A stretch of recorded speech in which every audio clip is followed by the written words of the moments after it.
Hi, Dave here to show you what Locator can do for you. By the way, quick shout out to all the Jimmy Buffett fans out there. It's 5 o'clock somewhere.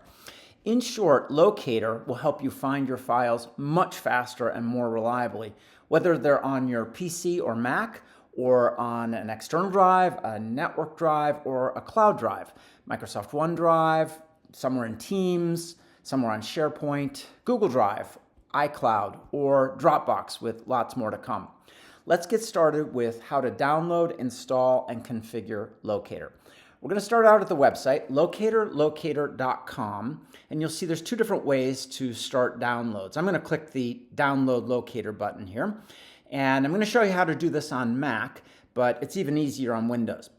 So the file's now downloading, and you can see from the instructions here, you're going to install Locator from your Downloads folder, and then you're going to start by opening it and creating an account. Download is complete. We're going to launch that file and agree to the terms of use. You can see that it's now installing. I'm going to drag it into the Applications folder. Again, a little bit different on your PC, but even easier. Here I'm in the Applications folder. I'm going to launch Locator. It's now opening up. First time, this is a standard security warning. You won't see that again. And now I'm going to start by creating my account, putting in my email address. Work email is recommended, and then name, first and last, and a good strong password, at least 12 characters. Mix them all up. This is access to your files. You want it to be safe. And we click Continue. You can see the registration succeeded, and we are now in the configuration mode.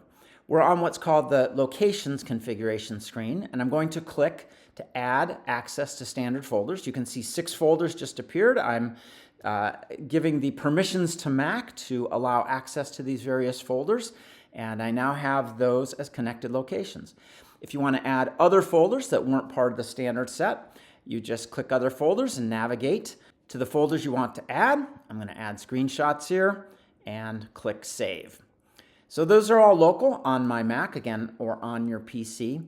Let's look at some cloud locations. I'll start with Apple iCloud since I'm on a Mac, and it's that easy. Done. Now it's a little more complicated with Microsoft, so we're going to add OneDrive, Teams, and SharePoint files. We'll click here on Microsoft, and you've probably seen this process many, many times. This is the standard Microsoft sign-in process. I put in my work email address, I click to access my work account, and I'm entering my password here. I love two-factor authentication. Again, protect your files with those access codes. And I click Next. Now, what you're seeing here is an industry standard process for connecting locations. This is called OAuth 2, and Microsoft has successfully registered. Let's start with Dropbox now. Really a few minutes to set these up, and you're going to save all this time every day over and over again. I log into my Dropbox account and go through the same process, 2-step verification. Click the button to proceed, and you can see I'm going to trust this device to access my Dropbox files, and we have success.